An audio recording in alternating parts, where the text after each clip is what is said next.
आप जानते हैं सुलोचना कौन थी? सुलोचना एक महान पतिव्रता नारी थी। श्री रामचरितमानस में लंका कांड में जब मेघनाद का वध होता है तब सुलोचना का प्रसंग आता है। सुलोचना वासुकी नाग की पुत्री और लंका के राजा रावण के पुत्र मेघनाद की पत्नी थी।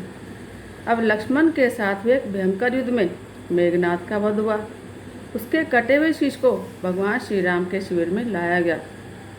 अपने पति की मृत्यु का समाचार पाकर सुलोचना ने अपने ससुर रावण से राम के पास जाकर पति का शीश लाने की प्रार्थना करी, लेकिन रावण इसके लिए तैयार नहीं हुआ।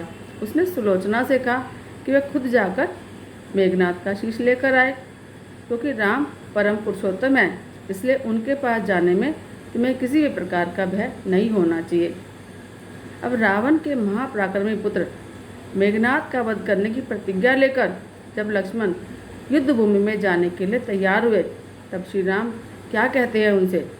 लक्ष्मण, रण में जाकर तुम अपनी वीरता और रण कौशल से रावण के पुत्र मेघनाद का वध कर दोगे, इसमें मुझे कोई संदेह नहीं है। लेकिन एक बात का विशेष ध्यान रखना कि मेघनाद का मस्तक भूमि पर किसी भी प्रकार ना गिरे, क्योंकि मेघनाद एक नारी व्रत का पालक है और उसकी पत्नी परम पतिव्रता है।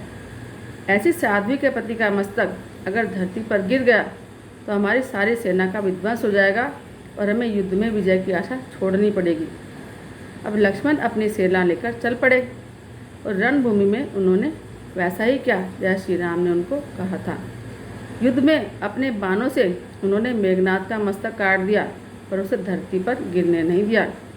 हनुमान उस मस्तक को लेकर श्री राम के पास आए।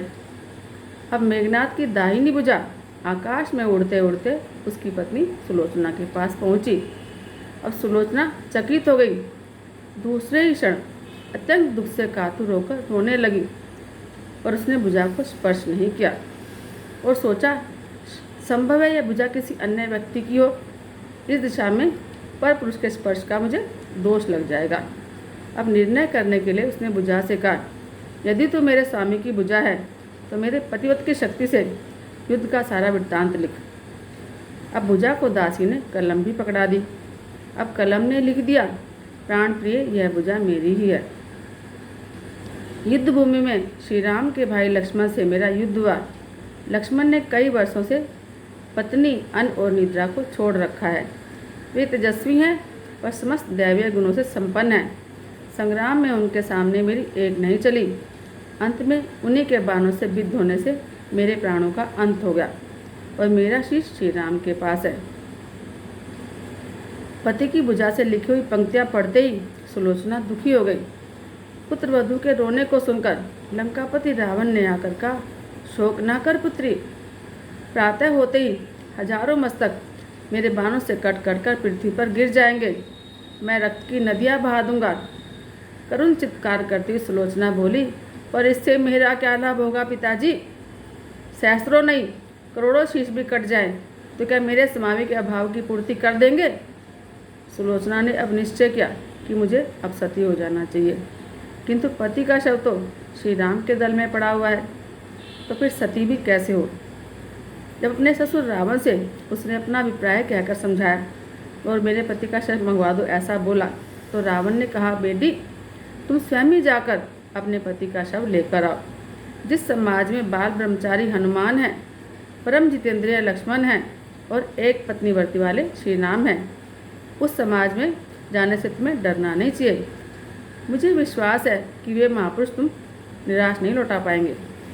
और सुलोचना के आने का समाचार सुनते ही श्री राम खड़े हो गए और स्वयं चलकर सुलोचना के पास आए और बोले, देवी तुम्हारे पति विश्व के अन्यतम योद्धा थे और परम पराक्रमी थे और उनमें बहुत से गुण थे, लेकिन विधि का विधान कोई नहीं बदल सकता।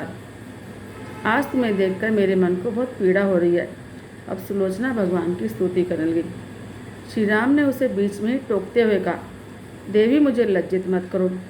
पतिव्रता की महिमा अपार है, उसकी शक्ति की तुलना नहीं हो सकती।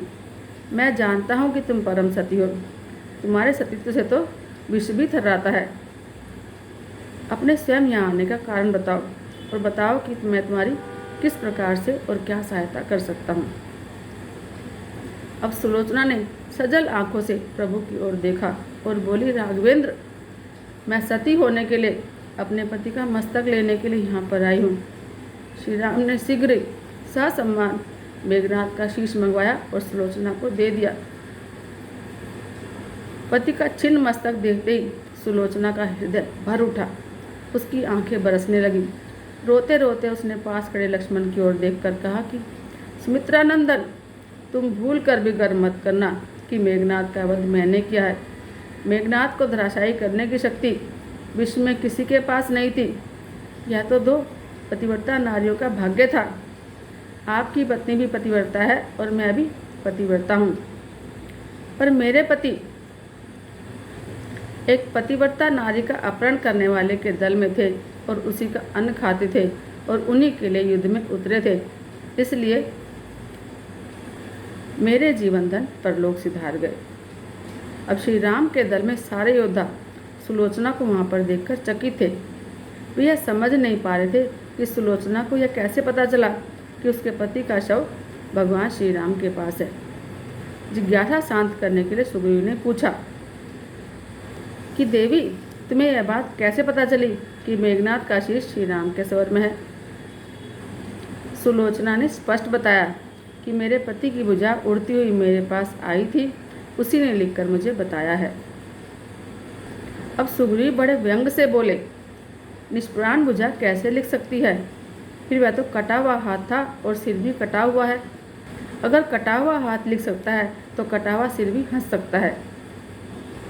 सुग्रीव को श्री राम ने कहा कि मित्र, व्यर्थ की बातें मत करो। पतिव्रता के महत्व को तुम समझते भी नहीं हो। तुम नहीं जानते कि पतिव्रता की शक्ति क्या होती है। यदि यह चाहे तो कटा हुआ सिर भी हंस सकता है। अब सुलोचना श्री राम के भावों को समझ गई। उसने कहा, यदि मैं वन वचन और क्रम से पति को देवता मानती हूँ तो मेरे पति का यह निर्जीव मस्तक हंस दे। सुलोचना की बात पूरी भी नहीं हुई थी कि कटा हुआ मस्तक जोर जोर से हंसने लगा। यह देखकर सब दंग रह गए। सभी ने पतिव्रता सुलोचना को प्रणाम किया। सभी पतिव्रता की महिमा से परिचित हो गए थे। चलते समय सुलोचना ने श्री राम से प्रार्थना करी कि भगवान, आज मेरे पति की अंत्येष्टि क्रिया है और मैं उनकी सहचरी उनसे मिलने जा रही हूँ, अतः आज युद्ध बंद रहे। श्री राम ने सुलोचना की प्रार्थना को स्वीकार किया। सुलोचना पति का सिर लेकर वापस लंका आई और लंका में समुद्र के तट पर एक चंदन की चिता तैयार की गई और पति का सिर गोद में रखकर सुलोचना चिता पर बैठी और धधकती हुई अग्नि में कुछ क्षणों में सती हो गई। जय श्री राम।